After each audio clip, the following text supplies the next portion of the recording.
ছেলেবাবু পেটে নিয়ে কি বেশি খেতাম এবং কি বেশি খেতে ইচ্ছে হতো সে বিষয় নিয়ে আজকে শেয়ার করব আপনাদের মাঝে। হ্যালো ভিউয়ার্স, আসসালামু আলাইকুম। সবাই কেমন আছেন? আশা করি আলহামদুলিল্লাহ আপনারা সবাই ভালো আছেন। আপনাদের দয়ায় আমিও ভালো আছি আলহামদুলিল্লাহ। তো আজকে আমি যে বিষয়টি শেয়ার করব সেটা কিন্তু একান্তই আমার সিমটমস, মানে আমার ছেলে হবার সময় আমার কি খেতে ইচ্ছে হচ্ছে সে বিষয়গুলো নিয়ে আজকে আমি আপনাদের মাঝে কথা বলতে এসেছি। তো আমার ছেলেবাবুর সময় আমি আমার মুখে প্রচণ্ড পরিমাণে রুচি ছিল, কোনো খাবারই একটা অস্বস্তি ছিল না, খাবারের প্রতি প্রচুর পরিমাণে রুচি ছিল। তার ভিতরেও আছে না যে কোন খাবারটা বেশি খেতাম, সেটার ভিতর হলো গিয়া আমি বেশি পরিমাণে ঝাল খেতাম। আমার এতটা ঝাল খেতে ইচ্ছে হতো আর টক খেতে ইচ্ছে হতো যা বলার মতো না। তা আমি কিন্তু প্রচুর পরিমাণে ঝাল খেয়েছি, টক খেয়েছি, আর সিজনটাও ছিল তখন জলপাইয়ের সিজন। আমি কিন্তু জলপাই খেয়েছি প্রচুর পরিমাণে আমার ছেলে যখন আমার পেটে ছিল।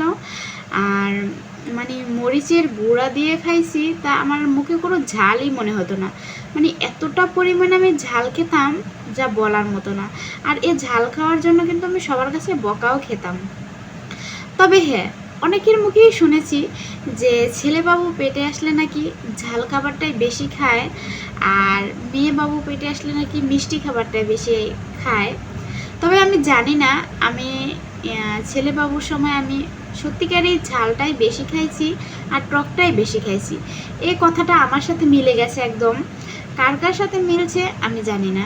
তবে আমার যখন মেয়েবাবু পেটে ছিল তখন আসলে আমার খাবারের প্রতি কোনো রুচিই ছিল না। আমি এতটাই অসুস্থ ছিলাম, যাই খেতাম বমি করতাম, যাই খেতাম বমি করতাম। আমার ওরকম কোনো নির্ধারিত খাবার ছিল না। আর ছেলের সময় আমি প্রচুর খাবার খাইছি, যে কোনো খাবারই খেয়েছি, কোনো খাবার না নাই, কোনো না নাই, খাবার প্রতি সেই রুচি। আর টক ঝালটাই আমি অতিরিক্ত খাইছি। যাই হোক, এটা দ্বারাও কিন্তু কখনো বোঝা যায় না যে কোন খাবার আপনি বেশি খেলে আপনার সন্তানটি ছেলে হবে বা মেয়ে হবে।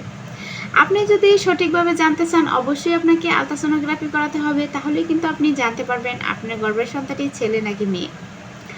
আসলে এক একটা বাচ্চার সময় মানুষের মুখে এক এক রকমের রুচি আসে, আবার এক একটা বাচ্চার সময় মানুষের শরীরে এক এক রকমের হরমোনের চেঞ্জ হয়ে থাকে। তার কারণে দেখা যায় আপনার খাবারেরও পরিবর্তন আসতে পারে। তো এটা দ্বারা কিন্তু কখনোই নির্ধারণ করা যায় না যে আপনার গর্ভের সন্তানটি ছেলে নাকি মেয়ে।